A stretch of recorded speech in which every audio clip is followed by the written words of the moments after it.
Broadcasting live from the Albay PIO News Center, providing you the most exclusive news update from all over the province.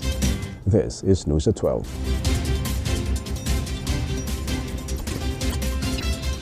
In the local scene, Albay Governor Noel Rizal is reminding all employees of the provincial government of Albay to take pride in their role as public servants. Speaking during the flag-raising ceremony at the Albay capital, Governor Rizal said genuine service begins with commitment and professionalism. He added that wearing proper identification reflects discipline, accountability, and integrity in one's work. The governor also encouraged employees to serve with positivity and dedication, saying a sincere smile and proactive attitude help create a stronger, service-oriented workplace. Rizal emphasized that every employee contributes to the province's progress when they work with the heart and responsibility.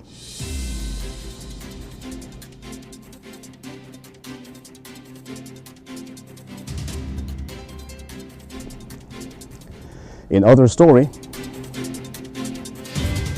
the Albay Provincial Health Office conducted a parent-teen talk in Barangay Cagiba, Kamalig.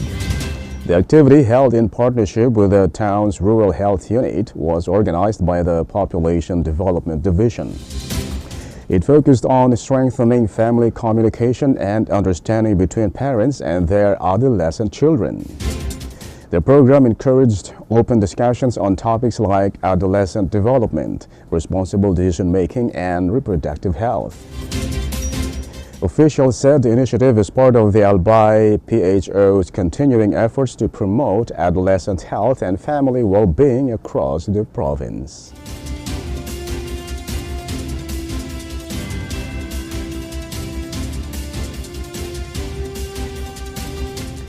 In the national scene, Senator Panfilo Lacson has officially resigned as chairman of the Senate Blue Ribbon Committee. Senate President Vicente Soto III confirmed receiving Lacson's resignation letter on Monday. Lacson earlier expressed disappointment over the handling of alleged flood control anomalies, prompting his decision to step down. In his letter, he denied any political motive behind his resignation and rejected accusations of targeting fellow senators or protecting House members. He called these claims as baseless and intended only to distort the truth and derail the investigation. Following Lacson's exit, Senate President Soto assured the public that the Senate remains stable. He emphasized that under his leadership, both the majority and minority blocs remain united in ensuring transparency and accountability despite concerns over possible instability.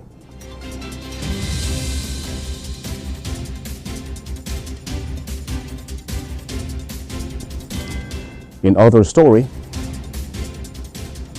the collapse of the Pigatan Bridge in Alcala, Cagayan on Monday afternoon has triggered renewed concerns over the structural integrity of aging infrastructure in the region. Initial reports from the Department of Public Works and Highways revealed that the incident occurred as 3 overloaded trucks attempted to cross the bridge. Each vehicle was estimated to weigh around 50 tons, far surpassing the bridge's 18-ton limit, and the excess load is believed to have caused the structure's failure. Local authorities quickly moved to secure the area, placing the driver's involvement in police custody while investigations continue. The Department of Public Works has deployed a team to assess the full extent of the damage and formulate a restoration plan. The collapse has prompted the provincial government to call for a wider inspection of other bridges across the region to prevent similar accidents. The Pigatan Bridge is considered a vital economic link in northern Cagayan, and its loss poses serious challenges to local trade and transportation.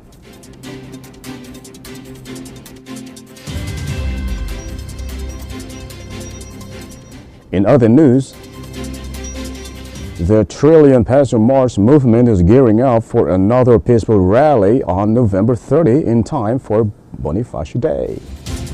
Father Wilmer Tria, the group's national secretariat, said in an interview with another media outlet that the upcoming protest will be louder than before.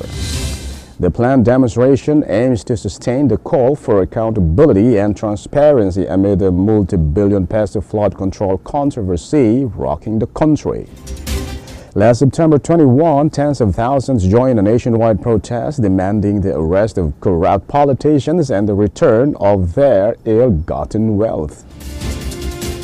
Despite doubts that public urgency on the issue may fade, Father Tria believes Filipinos remain aware of the injustice. He said the real challenge now is to sustain the momentum and the public's drive for justice. Tria also warned that the government must not underestimate the will of the Filipino people, adding that another large-scale protest could take place on February 25 next year if their demands remain unmet.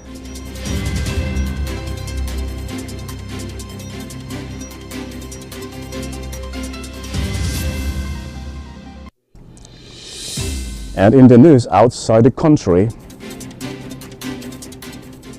Japan's ruling Liberal Democratic Party has elected conservative nationalist Sanai Takaichi as its new leader, putting her on track to become the country's first female prime minister. The announcement was made Saturday, October 4, following a tense leadership race. Takaichi, 64, defeated her closest rival, Shinjiro Koizumi, 44, who had hoped to become Japan's youngest prime minister in modern history. A formal vote in parliament to confirm the new prime minister is scheduled for October 15. Known for her nationalistic stance and economic policies aligned with former Prime Minister Shinzo Abe's Abenomics, Takaichi has expressed support for aggressive government spending and loose monetary policy. She also hinted at plans to renegotiate an investment deal with U.S. President Donald Trump that eased American tariffs in exchange for Japan-funded investments. If confirmed, Takaichi has pledged to represent Japan more actively on the global stage, vowing to send the message that Japan is back.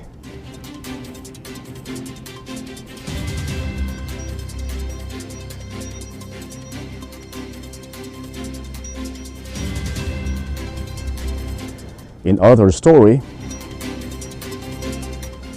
indirect peace talks between Israel and Hamas have officially begun in Egypt in a renewed push to end the ongoing conflict in Gaza.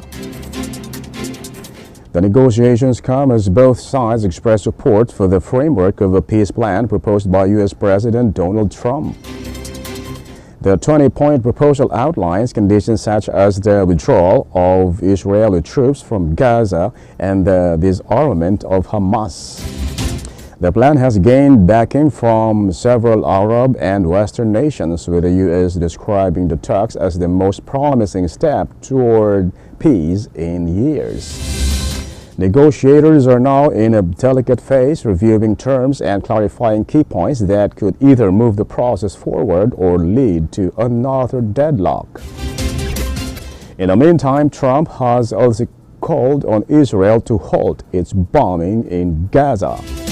While fighting has not completely stopped, reports from Gaza suggest that Israeli attacks have decreased in intensity.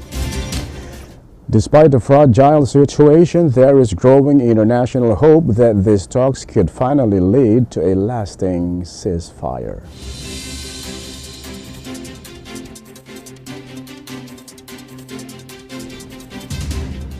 And finally, in the news outside the country, the International Criminal Court has convicted the former Darfur militia leader of war crimes and crimes against humanity. Ali Muhammad Ali al-Rahman, also known as Ali Kushaib, was found guilty on 27 counts connected to the Darfur conflict in Sudan in the early 2000s. The court ruled that he led attacks targeting non-Arab civilians, including acts of murder, rape, and persecution. This marks the ICC's first ever conviction related to the Darfur atrocities, a major step toward justice for thousands of victims who have waited for more than 2 decades for accountability. Sentencing will be announced soon, while other high-profile suspects, including former Sudanese President Omar al-Bashir, remain wanted by the court. The verdict comes as renewed violence grips parts of Sudan, drawing global attention back to the region's worsening humanitarian crisis. And that's all for the news at 12, October 8, 2025. We'll be back tomorrow for more news updates. Thanks to our news writer, Albay PIO and Naomi Ruth Hernandez. And on the technical side, Chad Bobis. And our Provincial Information Officer, OIC, Mori Gonzalez. And under the supervision of our Governor, Noel E. Rizal, I am Greg Hallare. Thank you for subscribing.